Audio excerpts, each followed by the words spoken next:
Okay.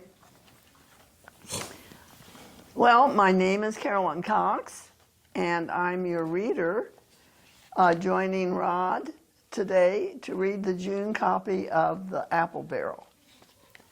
And we'll start off with news of the Manzano community and how you can watch this on YouTube channel. It says we have just passed a small milestone with the publication of our 150th Manzano YouTube video. These videos cover the activities held on our campus: chapel worship services, resident council meetings, reading of the Apple Barrel, birthday parties, and community programs.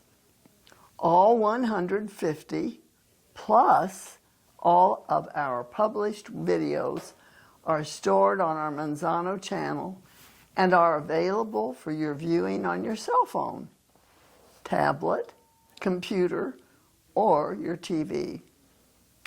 Our channel is Manzano Community-QU3YD. And when a new video is released, I email a direct link to that publication to all residents for whom I have email addresses. If you're not receiving these notices, then I do not have your email address. Email me, normribble@gmail.com, and I'll have your address, and then you'll receive any new publication. If you have concerns or questions, call or email me, and I'll offer you my assistance. Be informed. And that's written by Norm Ribble, otherwise known as the Director of Internal Communication. Yeah, exactly. Then Carrie Lee has submitted news of the library. The library committee has been hard at work keeping our MDS library up to date. If you know a committee member, please take a moment to say thank you. I truly think this committee spends the most volunteer man hours of any committee, checking the progress of books, from adding to our collection to check out and return to shelf. Someone is doing each of these tasks on a daily basis. In addition to monthly meetings and special meetings, since remodel to get things organized. Committee members are Bernice Richards, Carrie Lee, Joe Morris, Pam and David Hinchcliffe, Maria Villaverde, Tom Samuel, Sally LaFavor, and Sue Sherrill. Pam specifically takes care of the newspapers in the mornings, and Sue keeps our magazines current and in order. We also maintain the paperback library in the hobby room and 2 book carts for residents in the healthcare wing to enjoy. By the time you read this, we will have had our book sale. We hope you found several books to enjoy and keep in your personal library or pass along to another bibliophile. We again want to acknowledge Marjorie McCammett for years of volunteer work in the library. And again, that's submitted by Carrie Lee. Moving on to page 2. First thing is the activities for the month of June. But there was a performance by the Highland Harmonizers.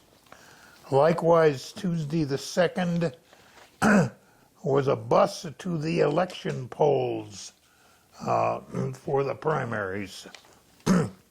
Coming up Friday the 5th at 9:30, the Low Vision Support Group will be taking a trip to Santa Fe.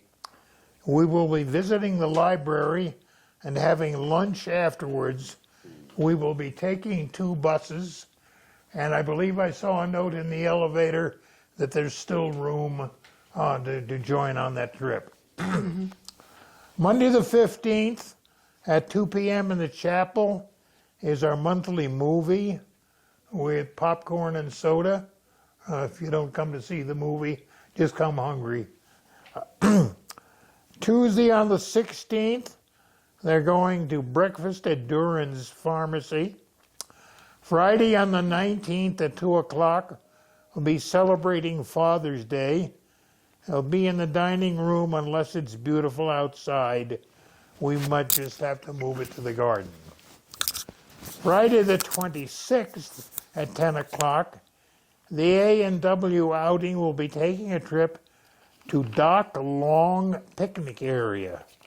If you want to go, pack a lunch, bring a book, take a hike, or plan on playing cornhole.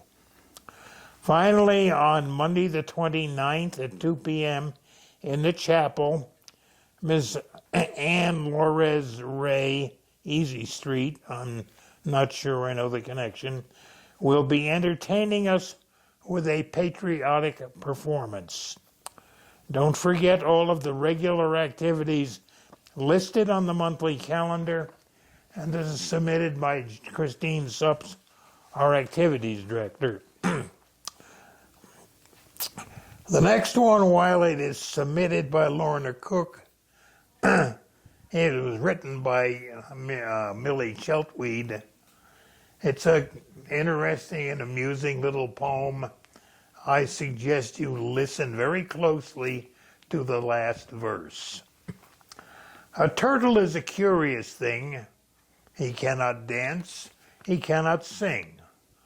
Who would have thought that he could bring such mirth and joy to us each spring? Though he doesn't seem to have a clue of anything that he should do, he is curious and finds a way to entertain us some each day. So if you see him, say hello, or it's the only way he'll know. We welcome him back and will enjoy the lazy antics he will employ. But as spring arrives, romance will bloom. So please, dear turtles, get a room. And I'd like to add that Millie was the one who brought us this turtle, or this tortoise actually, and she refers to him. The only way that he's back, we'll welcome him back, is he spends his time in the winter across the street in the coziness of one of the rooms, and then they bring him over with great fanfare every spring, and his lady friend just passed away last year, so it's been very, very sad for him not to see. And I believe I noticed a gardener recently bringing him in because they were going to cut the grass and they didn't want to risk harming, what's his name? Diablo. Diablo. Right. Well, he's a treasure to the people who live here, isn't he? And he's very, very elderly. So he makes the rest of us who are semi-elderly feel very young. I think he's at 135 or something like that. And now we go to page 3, and Joyce Gamble has written a welcome of one of the people who's moved onto her floor, Patricia Herschel. It's a pleasure to introduce our new second floor resident, Patricia, or Pat, Jean Herschel. Pat was born and raised in St. Louis, Missouri. She graduated with her bachelor's degree from the University of Chicago and her master's in child development from Purdue University, West Lafayette, Indiana. She taught preschoolers and really enjoyed working with her challenged children.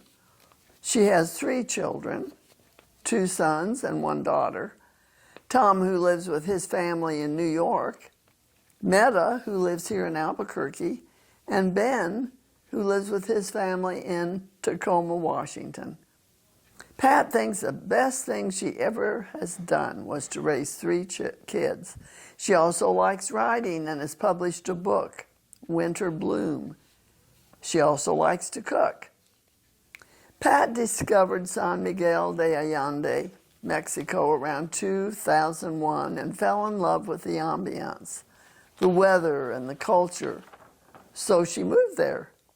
She was retired, and her children were well established, so why not? Well, time moved on, as we all know, and she wanted to be near her daughter. So she moved to Albuquerque about 5 years ago. And guess what? Her daughter, Meta, recently decided to move to California to be near her daughter and her grandchild, and that is certainly understandable. Pat really likes Albuquerque and the weather here, and she's made friends living here over the last 5 years who were familiar with Manzano del Sol.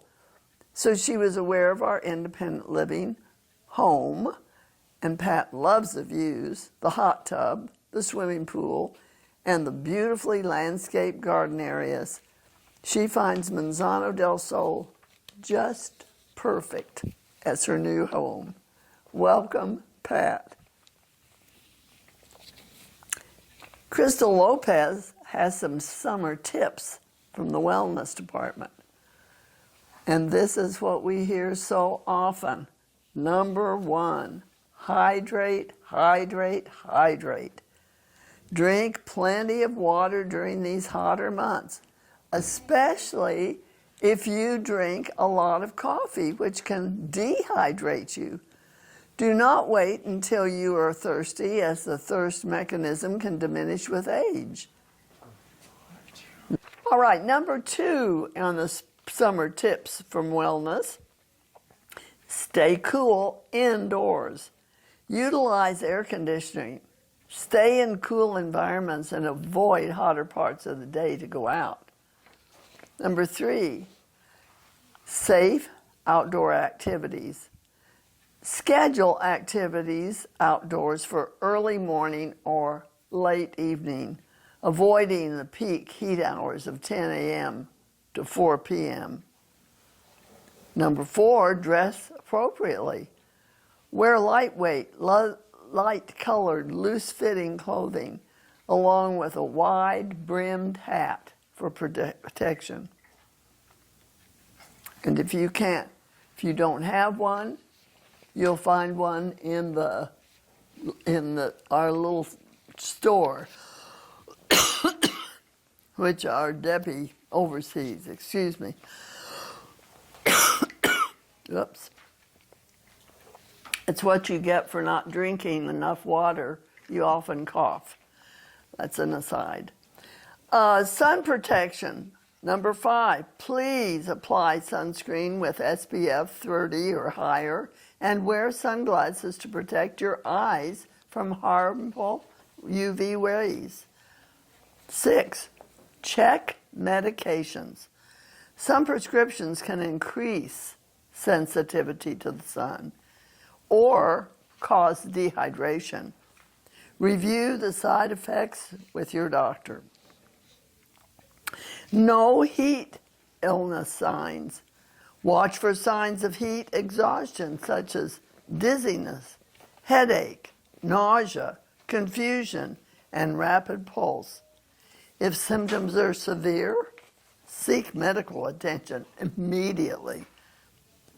Number 9, closed blinds. Keep curtains and blinds closed during the day to prevent the sun from heating up your home. And last, number 10, stay active indoors. If it's too hot outside, come to our air-conditioned fitness classes or cardio room. Again, submitted by Crystal Lopez. Moving on here, and it appears to me that Nancy Burns is about to share an experience with us that possibly none of us have ever done. This is gathering coffee beans in Costa Rica. My husband Don and I enjoy traveling and have cruised extensively through the islands. We have enjoyed Kona coffee in Hawaii, delicious stuffed zucchini on the Greek islands, and mountain-grown fresh coffee in the mountains of Costa Rica. On one of our unforgettable voyages, we cruised through the Panama Canal, and our cruise ship then docked at the base of the mountainous country of Costa Rica. After disembarking the large ship, we boarded a tour bus which took us to a coffee plantation. We began climbing as soon as we were in the rainforest. We twisted and turned until leaving the forest and were on dry land. After disembarking the bus, we were met by our tour guide. He took the group to a small building where we sat around a long table. He explained how the beans were picked, dried, and then made into coffee. The friendly guide understood right away that I needed to examine with my hands and plopped the interesting coffee maker right in front of me. After examining it, I stated that it did not look like my coffee pot, which elicited a chuckle from the group. The pot was a wooden frame with a cloth container in which he placed the coffee beans. He poured hot water into the container, and soon we began to smell the delicious aroma of coffee brewing. He explained how to store coffee and told us that it should not be stored in a refrigerator, but in a cool, dry place. Somebody should tell him that this is Mexico. After enjoying a cup of the strong, delicious coffee, the guide took us to an area where coffee beans were growing. He told us how the beans were easily removed from the bushes if ripe and ready to be picked. Before I knew it, the guide tied a belt around my waist, which held a basket in front. As the coffee beans were picked, I put them into the basket. I couldn't imagine how long it would take to fill the basket. If the beans were ripe, they were easily picked by running a hand over the skinny branch. If there were too many beans in the basket, the worker's pay was docked. When a bush was mature, several small bushes were planted around the base in order to grow continuous bushes. The beans were put on a continuously moving belt, which took them to a huge roaster, where they were stirred constantly, then packed into bags to be shipped. There was, of course, a shop where various kinds of coffee could be purchased. We chose different flavors of coffee, and coffee drinks were available. The Costa Rican terrain is so steep that it is difficult to bring equipment to the top of the mountain. Therefore, believe it or not, ox carts are used to transport the coffee down the steep mountain. The Costa Rican people are so clever and artistic, they paint the large wooden wheels of the cart with bright colors. We boarded the tour bus, which drove slowly back down the mountains and left us off at a most fascinating gift shop. Brightly colored items of every shape and size were available. There were wooden plates, cups, bowls, and even vases made of wood and used to make incredibly unique items. We were always looking for gifts to take home to friends and family, and this provided the perfect solution. We still have a wooden cup display on the long shelf in various other cups we collected from different countries that we have explored. After purchasing our many unique items, we climbed into the bus, toting our backpacks filled with treasures, and were driven back to the dock area. The ship sailed for our next adventure, which happened to be Nicaragua. And on the next page, 5, we're so glad that Martha Meister is now on our team, and their team is called Helping Hands. She supports those residents who need it and interact with new residents. We need another person or two who could help with these important tasks. We now provide, quote, helping hearts as well as hands. Please inform us if you know a person who may need emotional support. Call Ron for more information, and then he gives his phone number, and he was the one who wrote this article. Helping Hands and Helping Hearts.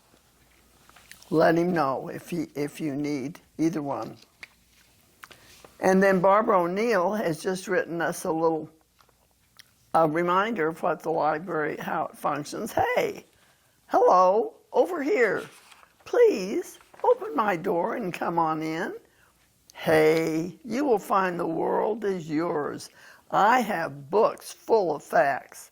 They're stacked floor and ceiling and wall to wall. So please open my door and come on in.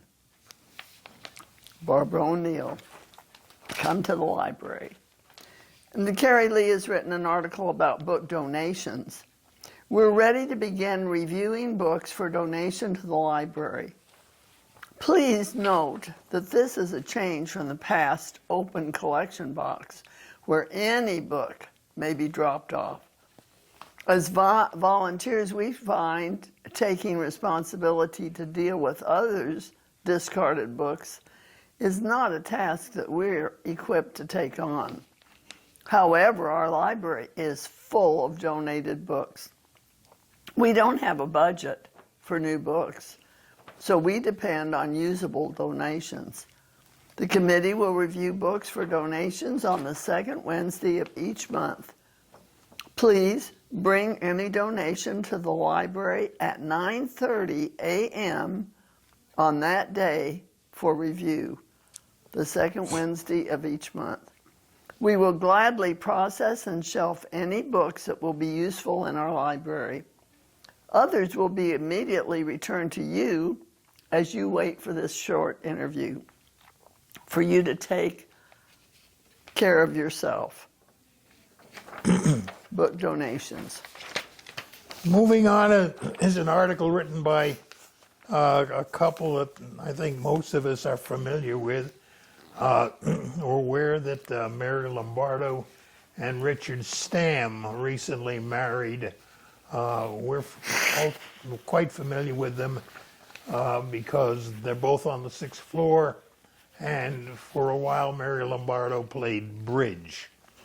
And they had a well-attended wedding here recently. And this is, thank you to all the residents and staff at Manzano del Sol for helping to make our wedding the beautiful celebration it was.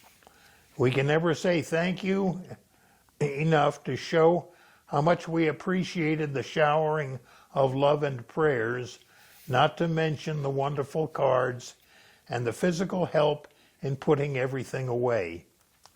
We have always felt the Manzano folks are our family, and we feel it even more now. Many thanks from Mary Lombardo and Richard Stamm. We now have one from Mary Gruby.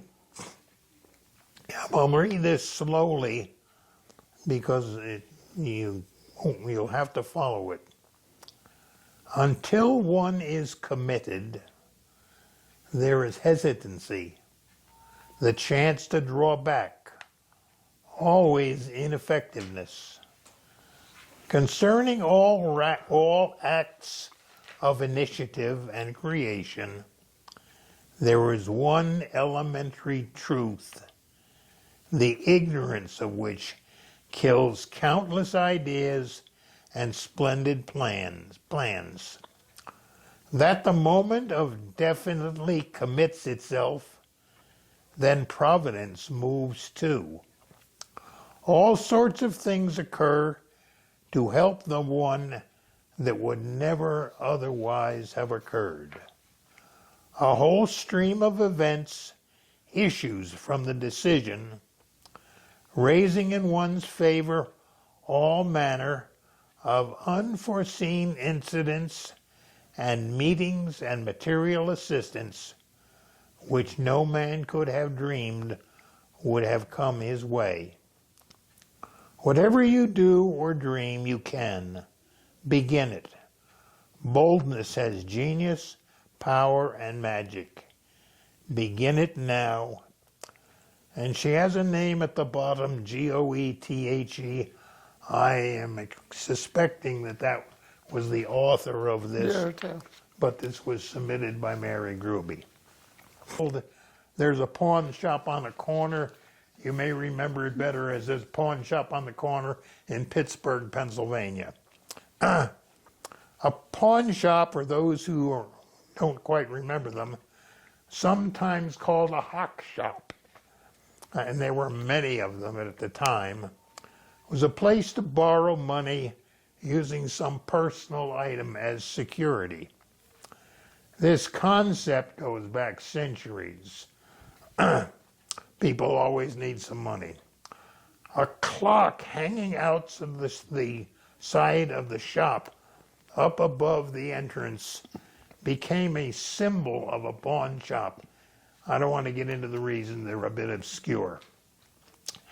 This song is about a fellow who woos a girl. He's pretending to be a millionaire with money borrowed from a pawn shop. And it was a very popular song at the time. There's a pawn shop on the corner in Pittsburgh, Pennsylvania, and I walk up and down neath the clock by the pawn shop in Pittsburgh, Pennsylvania, but I ain't got a thing left to hock. She was peaches, she was honey, and she cost me all my money, 'cause a whirl round the town was her dream. Took her dancing, took her dining, till her blue eyes were shining with the sights they never had seen. Now if you should run into a golden-haired angel and ask her tonight for a date, she'll tell you somewhere there's a rich millionaire who is calling for her about 8. There's a pawn shop on a corner in Pittsburgh, Pennsylvania, and I've just got to get 5 or 10 from that pawn shop on the corner in Pittsburgh, Pennsylvania. Got to be with my angel again. Finally, there's something written by Resident Services. If you haven't already, please stop by the Resident Services office to complete a permission to publish form. This lets us know if we can feature your photo in our internal letters, Monsanto website, or on our Facebook page. It's time they got around to this. I think things like this have been freely published without people's permission. This now they're asking for permission, especially if they're going to put it out on Facebook. Right. Page 7. Mildred Langstone has written an article called, "Is There a Way to Save Our Democracy?" Do you feel disturbed that instead of working on solution to our country's problems, our representatives in Congress blame each other, the other side, for the impasse, or they do nothing at all? Brent Jones, an engineer from Sandia Labs, whose career has been solving problems with reasonable solutions, has become increasingly disturbed about the future of our democracy. So Jones recently published his moderate manifesto, a 119-page paperback called The American Centrist, which is available, of course, on Amazon or Page One Books. Our local unit of Braver Angels, see article page 13 of April Apple Barrel, is sponsoring a discussion with Jones about his reasonable solutions for our country. This discussion will be held on June 6th from 2 to 4 at Rodolfo Anaya Library. The address is 7704 2nd Street Northwest, number B, Albuquerque, New Mexico. And Manzano residents Pat Herschel, who lives in apartment 214, and we've seen her introduction as a new resident, and Mildred Langston, apartment 238, will be attending and can provide more information and this is important, transportation if needed. So give Mildred a call if you would like to attend that meeting. And this is important news. We have several covered parking spots available. Stop by the resident services if you would like to sign up. I can remember the days when those were pure gold. You had to go on a waiting list for covered parking. So be sure, if you want that and get your car out of the sun for the most part of the day, go to resident services. Jan Courtney has been so loyal to gather food for the Roadrunner Food Bank, and she has written this article. Manzano residents contributed 83 pounds of food this month using the donation box outside the apartment 319. This brings our year-to-date total to 171 pounds, a wonderful show of generosity. In addition, the third floor has been collecting $1 from each resident during our monthly floor meetings. Thanks to everyone who's participated, I was able to deliver $57 in cash to the Roadrunner Food Bank as well. As many of you know, summer is one of the food bank's busiest season because children who rely on school lunches are home for the break, and donations of non-perishable food can be left outside apartment 319 at any time. I will soon no longer be able to maintain the donation box or transport the collected food to Roadrunner. I'm looking for someone who can take over this role so our community can continue supporting families in need. If you are interested and able, please contact me, Jan, at 505-810-1136, or her, she gives her email address, or simply leave a note on my door. And that probably would not be too applicable because she is, I think, moved, or mostly moved at this point, to be near her mother who needed more help than she was gaining here, and so we're losing those two much-loved residents.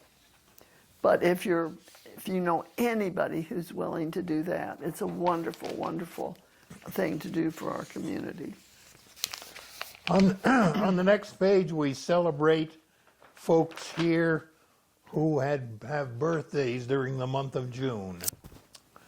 Doris Bryant, Betty Swanger, Felix DePaula, Roberta Minicucci, Thomas McCullum, Martha Blackburn, Edwina Waddington, Eunice Heft, I guess, Gay Huffman, Arlene Marty, and Nancy Burns. And then when I read something like that, it reminds me of how many folks here I don't know. Here also are some happy anniversaries. Donald and Barbara Swenson, 1955. And Dale and Janet Carnegie, or Carnegie. Carnegie. I beg your pardon? Carnegie. Thank you. Oh, Carnegie. Okay. 1957. And Gary and Christine Miller, 1967. There was also something that we certainly need more of. This is a welcome to new residents. Suzanne Brown in apartment 127. Muriel Andrews in 417. And Marty Lewick in 436. Is celebrating his 100th birthday. So his birthday was the 3rd, but it's our birthday celebrations for Manzano are coming up. So you might go and wish Felix many more years. Reading the Apple Barrel together, we do every first Thursday of the month at 3:30 here in the library. And the library committee meets on Wednesday, June the 10th. I suppose I need to go across. Resident council meets on June the 8th, so beware. Monday is the day that they will be meeting at 2 o'clock in the chapel. And it helps us find out everything that's going on in our community. Food committee meets on Thursday at June 11th. And I think, David, you served on that food committee for several years. I did. Yeah. Community education, Wednesday at June 17th at 3 o'clock. And then the book van will be here on Thursday, June 18th at 1:30 in the chapel. Tai Chi with Christine, and that's every Monday through Friday at 9 o'clock. Helps with our balance. Meditation, Tuesdays, Wednesdays, and Thursdays at 9:30 in the hobby room. And bingo, which is just really supported with lots and lots of folks. 1 o'clock in the chapel, you might win a card for the gift shop. And chair volleyball on Wednesdays at 2:30 in the Wellness Center. Moving on to page 10, the first thing we have is the June ministry schedule. And I have a question here for our Director of Internal Communication. June 7th is listed Keith Smith and Peggy Mortog. June 14th is listed the Reverend Patty Sukup. And on the 21st, we have episodes of The Chosen. And then finally on June 28th, our in-house Reverend Rachel Hance. Wednesday services at 6:30. The first one was just held, I think, yesterday, Remembering Carol Summers. On the 10th of June, Patty Ebner. On the 17th, Reverend Jerry Kook. And on the 24th, Trudy Kretzinger. And Catholic services every first and third Monday at 10 o'clock, and every second and fourth Monday at 10, there's a meeting for a group rosary. Moving on, June, spiritual care. Reverend Rachel will be on vacation from June 6th to June 20th.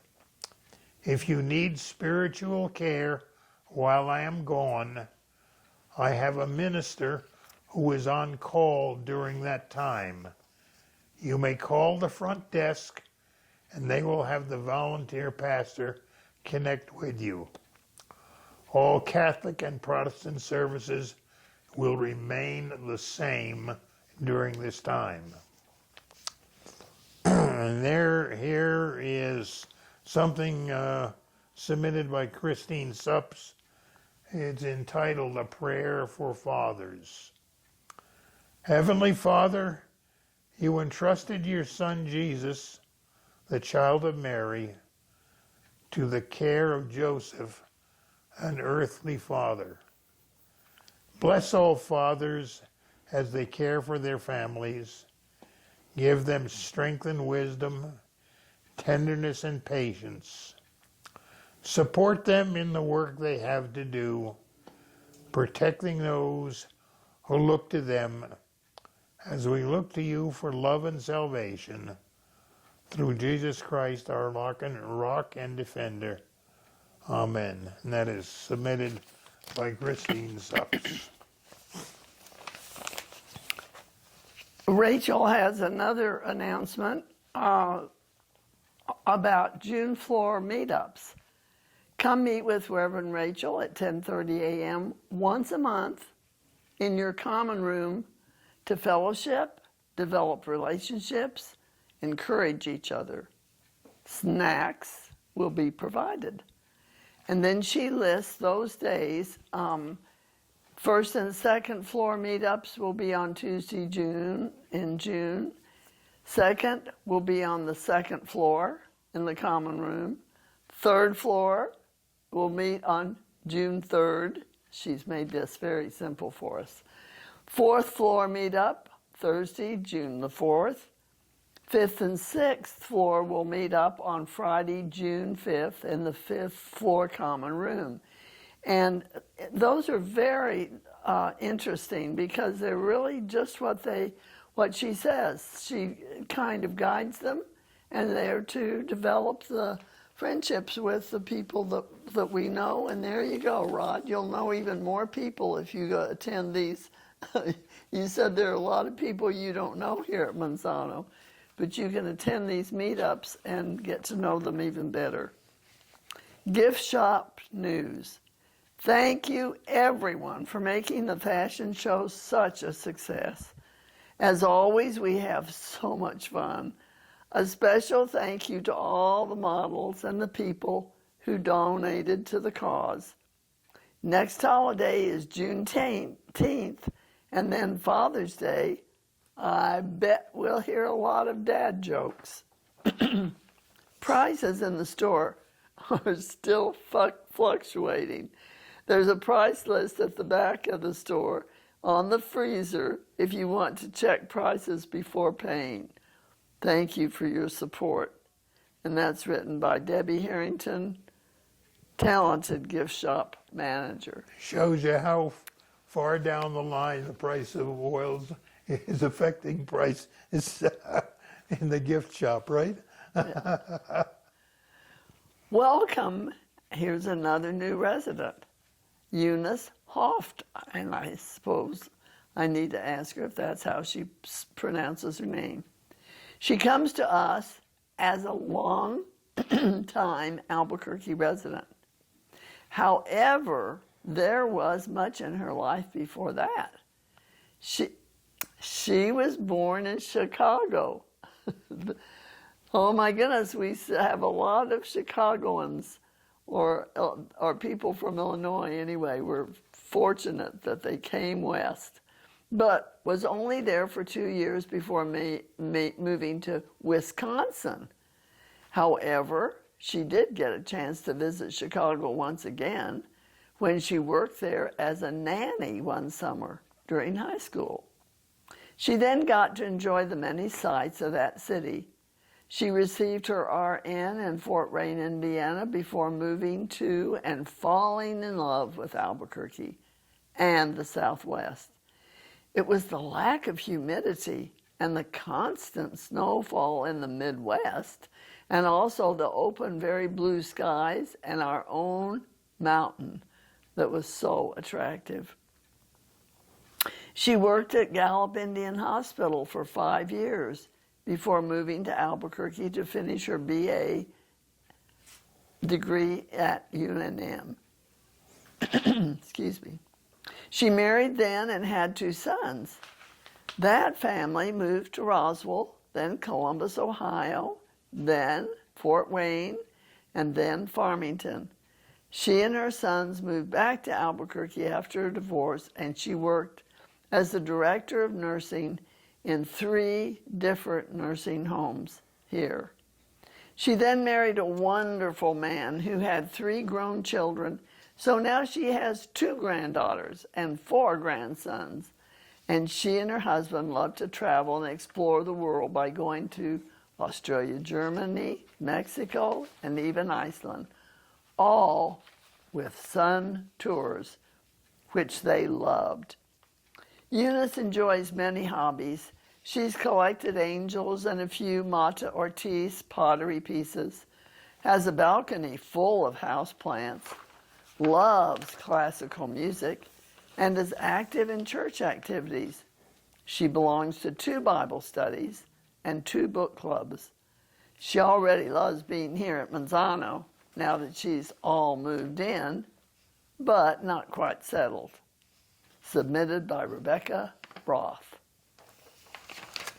The next is a narrative, a tale, call it what you will, by Chuck Nemeth. It's called Grandpa's Trip. Grandpa, here I must explain that it was necessary for us to identify our maternal and paternal grandparents. As it turns out, both surnames were the same. But my father's parents lived in Hungary. So Grandpa immigrated to the U.S. about 1900, followed shortly by Grandma with Uncle John in her arms and my 3-year-old mother. Their first home was in McKeesport, Pennsylvania, where Grandpa worked in the steel mills. He was then recruited, unknown to him, to be a strike breaker and sent to Ludlow, Colorado. Ludlow was the hub of coal mining and a hotbed of labor disputes. This was no doubt due to the deplorable working conditions and low pay, and there are countless tales about that. Sometime after arriving, they moved to Angleville, a town southeast of Trinidad, no longer in existence. Grandma operated a boarding house, and Grandpa trained horses. Homesteading was still prevalent in the West. Some friends and fellow immigrants had homesteaded in northeast New Mexico and had been encouraging Grandpa to also homestead. He decided to look for himself. Taking a train, he traveled over Raton Pass, through Raton, and southeast of that town. He said that they had traveled a far distance when the train stopped. He was told to get off the train and was directed in a southwest direction. As the train departed, Grandpa found himself standing on an unending plain with only railroad tracks to indicate that someone had been there before. Mm-hmm. He related to us that he then walked the better part of the remaining day, finally coming upon one of his friend's homestead cabins. The cabin, made of sod, had a dirt roof. No trees were evident in any direction. And there's a poem, a song, My Little Sod Shanty on the Plain. He's talking about just that kind of a thing here. This part of New Mexico was and is noted for its extensive grasslands several national grasslands of New Mexico, Colorado, Oklahoma, and Texas. The ground is fertile, but the problem is water. In years with reasonable rainfall, it can produce abundant crops. However, these rainy years are few and far between, and the dry years can be brutal for the dirt farmer. Grandpa visited with them and other homesteaders for some days or weeks before returning to Angleville. He told us that he could just not imagine being successful in such a parched and empty land. Sometime after this visit, the family moved to northern Indiana, South Bend, where other immigrants from Hungary had settled. Several times when relating this trip to us, he would mention a town which in his broken English he called Nadavisa. This, I believe, most likely is where he met the train for his return to Colorado. At any rate, this was in my childhood and all but forgotten by me. It was not until I left the Army, moved to Denver, finished college, and was working for the Ford Motor Company before my forgotten memories came back into my mind.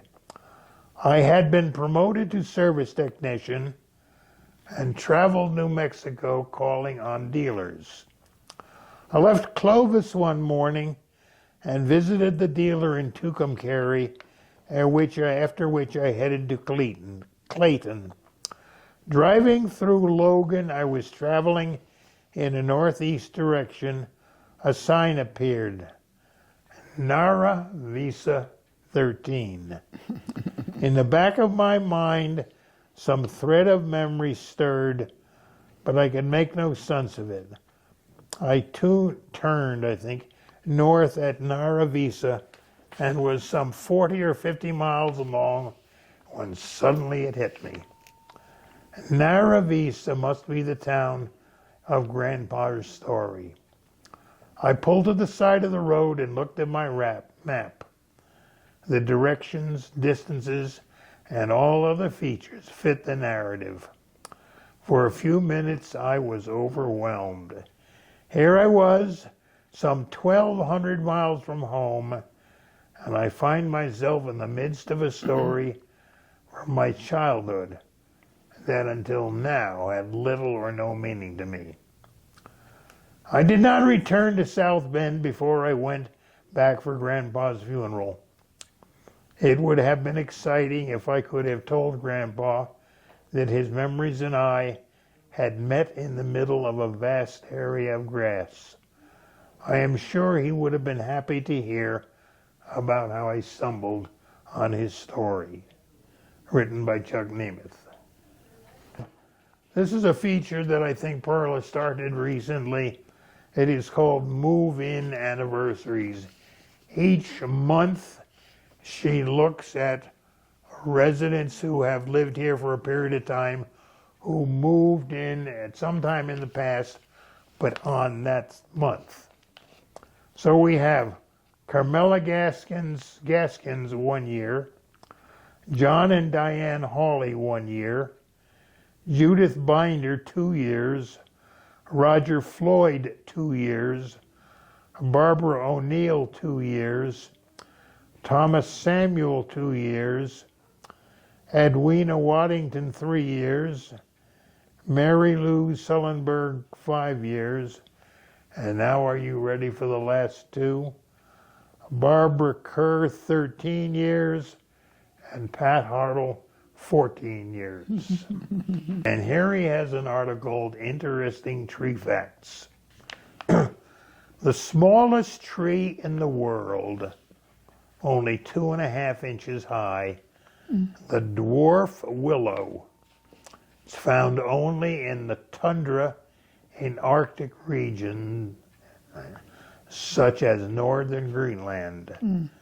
See the little picture down below.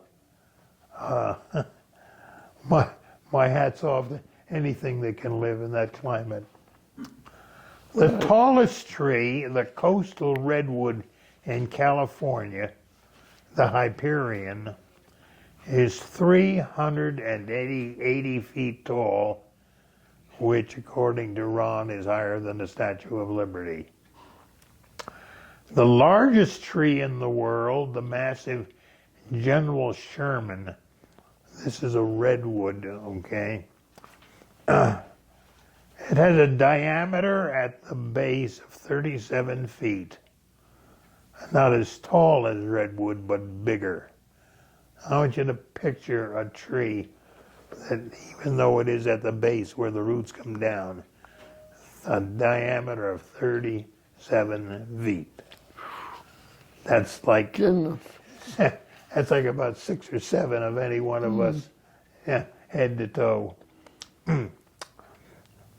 The oldest tree, Methuselah, a bristlecone pine, the oldest confirmed non-clonal living tree in the world, at 4,855 years old. You were talking about somebody who'd been here that was 100, okay. There are other contenders, the White Mountains of California. Now here's something that I think you will find very interesting. The aspen tree root system is an extensive shared roots that connect entire groves. Trees are clones, identically similar. The system can be over 1,000 trees over 100-foot acre. And finally, here's something that has passed us by. It was a celebration to celebrate the life of Carol Summers, was held yesterday, and I can testify to this. I was in the lunchroom at the time, and it was a very well-attended affair.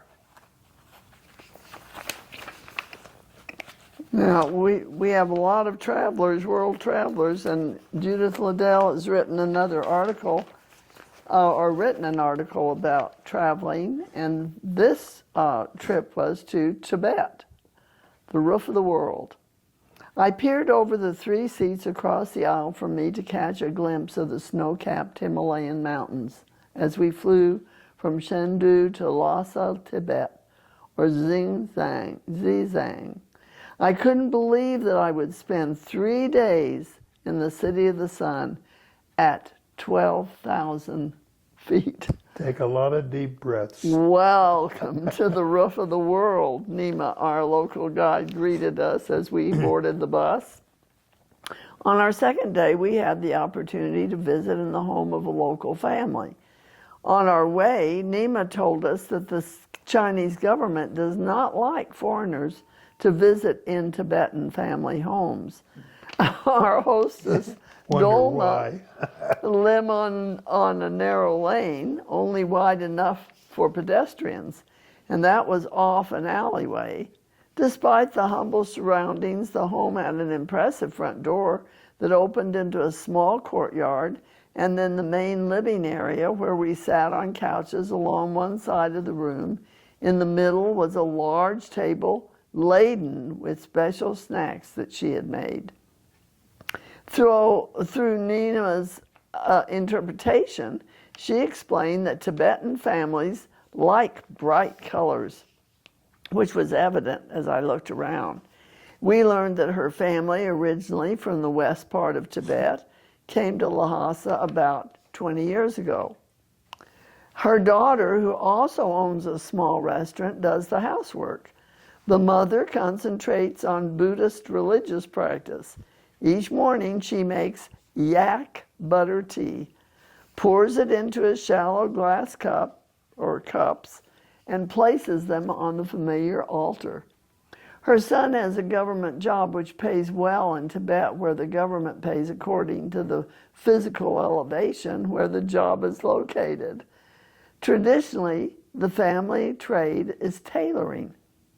While she poured us each a cup of yak butter tea that had an interesting oily and musky flavor, she invited us to look at the adjacent room, which is set aside for religious practice. Directly opposite the door was a richly patterned and colorful cabinet. In an ornamental cabinet along one wall were a series of Buddhas. Each cabinet had a row of cups with yak butter tea. As we drank our tea and sampled the snacks, Dolma showed us how she prepares samba, pronounced zamba, the traditional Tibetan breakfast food made from dried barley mixed with yak butter tea and kneaded together like bread dough in a sheepskin bag. Before long, she showed us the log she had made before passing it around so we could break off a piece to sample. It tasted like raw cookie dough, but not sweet. If you like it, Nima told us, you can vapadu, which means delicious. You can say that. You can remember it by thinking of the English phrase, yabba-dabba-doo, which made us all laugh. Before we left, Dolma gave each one of us a red heart-shaped amulet, which was filled with what smelled like musk.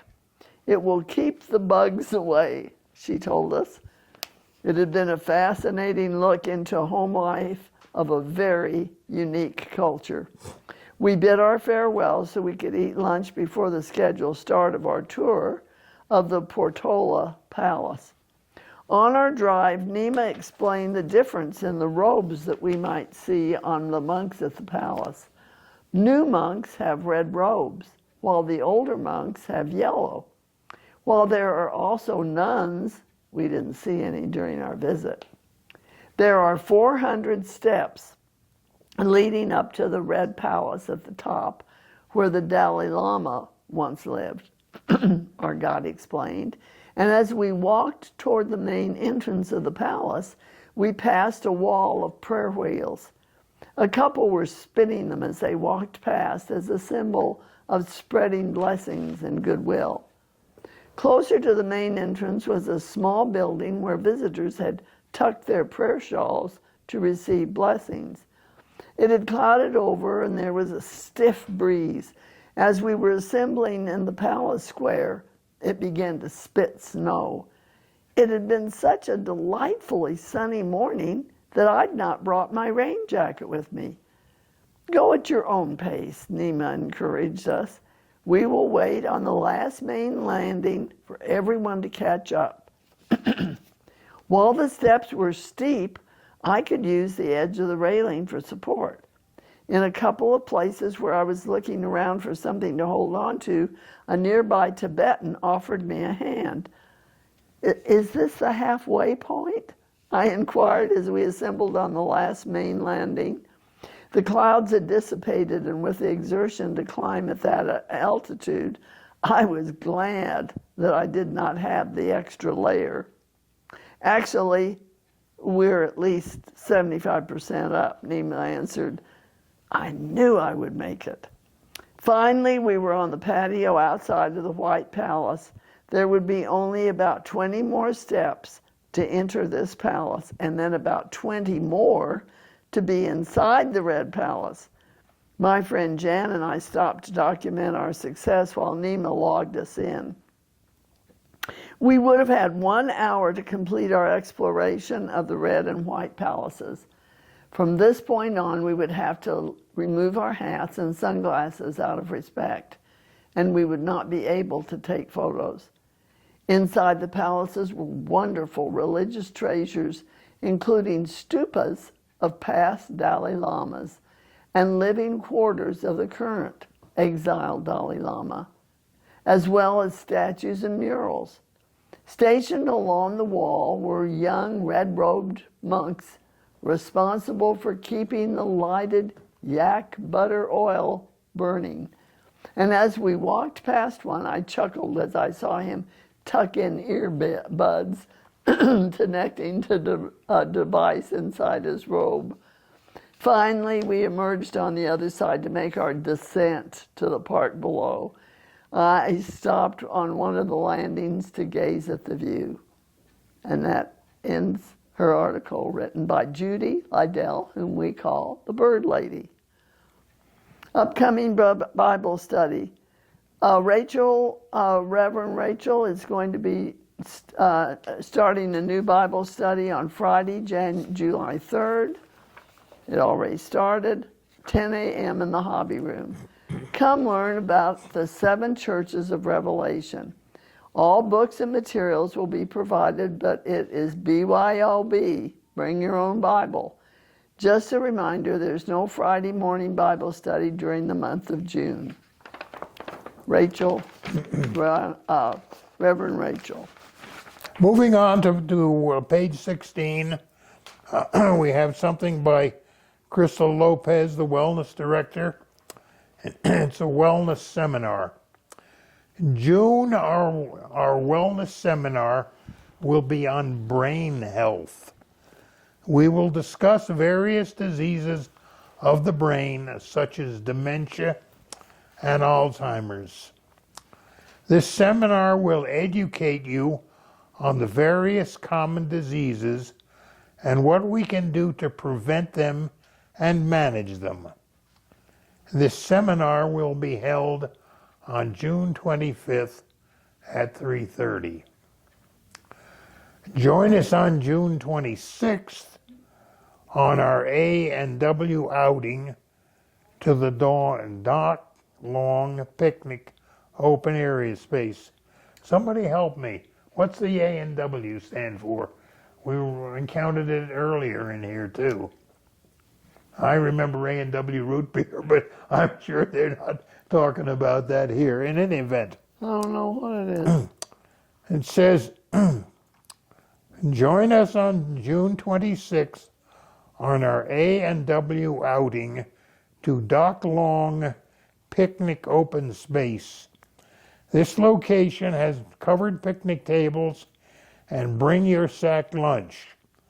It also has trails and an area we will set up to cornhole. There will be access to bathrooms on the site. Sign up with the activities to reserve your spot. Some history on this location. Dock Long picnic sites are named for Dr. William Henry Long. He was one of 3 forest pathologists. You don't often hear about a pathologist being associated with trees.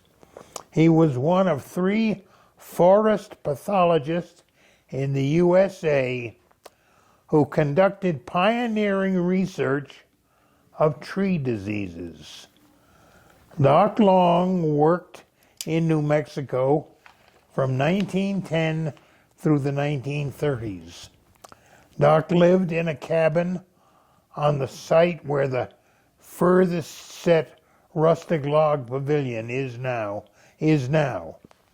The original pavilion and picnic ground were constructed in 1935 by the Civilian Conservation Corps, also known as the CCC. Mm-hmm. Their base camp was located a short distance down State Road 536 and is now owned by the Boy Scouts of America. Pavilions A and B were added later and are adjacent to the next road to the small playing field. The Civilian Conservation Corps has a rich history and a lasting presence throughout the Sandia Mountains.